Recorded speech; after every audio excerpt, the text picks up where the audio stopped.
बोले वृंदावन बिहारी लाल की जय। एक सज्जन ने प्रश्न किया है कि महाराज इस समय हमारे भारत में प्रत्येक गांव में, शहरों में रोज लोग सुंदरकांड कर रहे हैं, अखंड रामायण हो रही, लेकिन आदमी का मन ही नहीं बदल रहा, कोई परिवर्तन नहीं। जो जितना बेईमान है उतना ही बेईमान है और ज्यादा होता जा रहा है। रामचरितमानस का पाठ अधिक हो रहा है, विशेष उत्तर प्रदेश में। अन्य भाषाओं में भी रामचरितमानस है, गुजरात में भी होता है, लेकिन व्यक्ति रामचरितमानस को समझ नहीं पा रहा है। हिंदी में लिखी है, गांव देहात की भाषा में लिखी है, तो आदमी को क्यों समझ में नहीं आती? इसका उत्तर ये है, तुलसीदास जी ने पहले ही लिख लिया है। रामचरितमानस के बालकांड के 38वें दोहे में भगवान की चर्चा प्रारंभ करने के पहले उन्होंने ये 38वें दोहे में विधि लिखी है। यदि आप इतना करते हैं तो रामचरितमानस समझ में आएगी, नहीं तो हमारे यहाँ रामचरितमानस की इतनी वक्ता है, कुछ कहना ही नहीं है। उन्होंने कहा ऐसे आदमी को कभी रामचरितमानस समझ में नहीं आएगी। कैसे आदमी को? जे श्रद्धा संबल रहित, नहीं संतन कर साथ, तिनका मानस अगम अति, जिन्हई न प्रिय रघुनाथ। रामचरितमानस को समझने के लिए 3 गुण चाहिए। कोई व्यक्ति आपको रामचरितमानस प्रवचन करके समझा नहीं सकता। कठोपनिषद में कहा है कि नायमात्मा प्रवचनेन लभ्यः न बहुधा श्रुतेन। यह आत्मा का ज्ञान न तो प्रवचन करने से होना है और न बहुधा श्रुतेन, न बहुत शास्त्रों को पढ़ने से भी नहीं। किसी को पूरी रामचरितमानस याद होगी, उससे कुछ फर्क नहीं पड़ेगा। कोई वेद याद कर ले, कुछ फर्क नहीं पड़ेगा।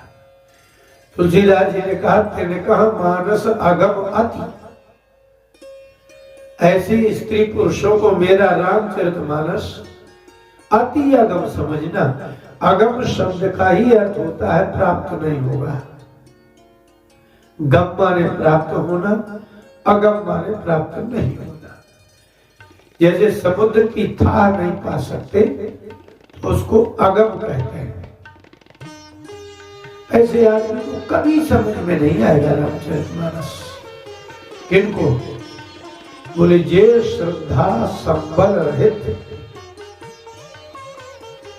अब जिसके पास श्रद्धा का शक्ति बल नहीं है, एक तो पहले तो श्रद्धा चाहिए, दूसरा गुण नहीं संतन कर साथ, और जिसको किसी विद्वान संत महापुरुष का साथ नहीं हो। माने कोई कहे कि तुलसीदास जी की रामायण हिंदी में गांव की भाषा में लिखी है, उसमें क्या समझना है, उसमें पढ़ने की क्या जरूरत है? तुलसीदास जी ने कहा नहीं, जे श्रद्धा संबल रहित, जिनके पास श्रद्धा नहीं है, खाली एक दम है कि मुझे पूरी रामायण याद है, और नहीं संतन कर साथ। और जो महात्मा इस रामायण को समझते हैं और जिन्होंने समझ करके साधन किया है, उन संतों का आपको साथ नहीं है, संगत नहीं है। और जिन्हई न प्रिय रघुनाथ, और जिनको भगवान राम जी से प्रिय नहीं है, प्रेम नहीं है, जिन्हें न प्रिय रघुनाथ का अर्थ है, दो अर्थ है, अर्थात जो रघुनाथ को प्रिय नहीं है, ऐसा अर्थ नहीं है। उसमें जिन शब्द लिखा है, जिन्हें माने जिनको प्रिय न रघुनाथ, जिनको श्री राम अति प्यारे नहीं है, उनको रामायण समझ में नहीं आएगी। दूसरा, जिनके संतों का साथ नहीं, ऐसे संतों का नहीं, ऐसे संत नहीं है जिनको रामचरितमानस का खगा घर नहीं आता, कुछ नहीं करते, खा रहे पी रहे सो रहे, नहीं। जिनको संत कहते हैं, तुलसीदास जी ने जिस संतों के लक्षण लगे हैं, लिखे हैं, वो लक्षणों वाला यदि संतों का साथ नहीं है और आपको श्रद्धा नहीं है, तो ये पुस्तक है। तो तेने कहा मानस अगम अति, ऐसे व्यक्ति को कभी रामचरितमानस समझ में आ ही नहीं सकता। हाँ, वो पढ़ ले और अपना अर्थ कर ले, किसी से विवाद भी कर ले, खूब घंटों प्रवचन भी कर ले, अच्छी से अच्छी टीकाओं का अध्ययन भी कर ले, लेकिन वो कहते हैं उनके लिए रामचरितमानस, इनका मानस आगमती, उनको ये रामचरितमानस मिलेगा ही नहीं। ये किताब है, ऐसे ही है। यही ठीक लक्षण आप भागवत में लगा लीजिए। जिनको भगवान श्री कृष्ण से प्रेम नहीं होगा, जिन्होंने किसी सद्गुरु विद्वान से पढ़ा नहीं होगा, और इतना ही काम नहीं है, उसमें श्रद्धा चाहिए। यदि प्रवचन करने की इच्छा से यदि भागवत पढ़ी है, तो भागवत का फल नहीं मिलना है। समझिए वो भागवत जानता ही नहीं है, समझता ही नहीं है, समझ में भी नहीं आएगी, क्रिया में परिवर्तन ही नहीं आएगा, न हृदय में परिवर्तन आएगा।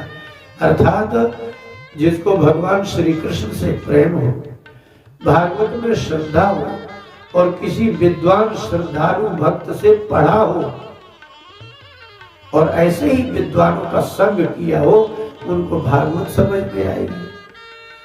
और जिन लोगों के राम जी प्रिय हो, राम के प्रति प्रेम हो, ऐसा नहीं कि कृष्ण के प्रति प्रेम तो बहुत कठिन काम है ना, इसलिए भगवान से प्रेम तो अति दुर्गम, अति दुर्लभ, दुष्कर भी है, कठिन है।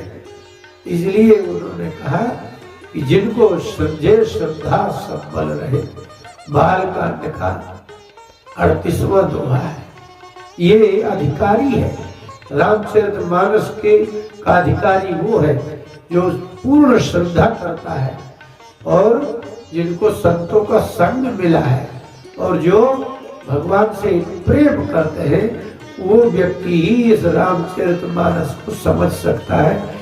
अन्यथा वो तो शब्द है, आप शब्द बोलते रहिए, पढ़ते रहिए, चौपाई याद कर लीजिए, एक दूसरे से चर्चा कर लीजिए। जो लोग चौपाइयों को आपस में बोल के एक एक के दो दो अर्थ करके विविध प्रकार की रोचकता लाते हैं, समझिए उसको न रघुनाथ प्रिय है, न श्रद्धा है, और न ही संतों का संग है। इसलिए जैसा लिखा है वैसा ही भाव हृदय में उदित हो, इसके लिए आपको विद्वान संतों का ही संग करना पड़ेगा। प्रवचन सुनना नहीं, उन्हें ये नहीं कहा कि प्रवचन सुनो तो श्रद्धा हो जाएगी, नहीं। जिन संतों के प्रति श्रद्धा हो, उनसे आप पढ़िए, उनसे अध्ययन करिए, फिर उसमें जैसा लिखा है वैसा विचार करिए, जैसा लिखा है वैसा करिए, तो ही रामचरितमानस का आपको अद्भुत ज्ञान होगा और उसकी क्रिया होगी।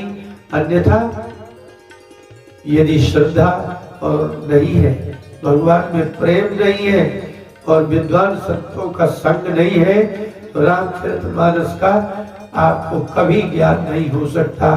बोले वृंदावन बिहारी लाल की जय।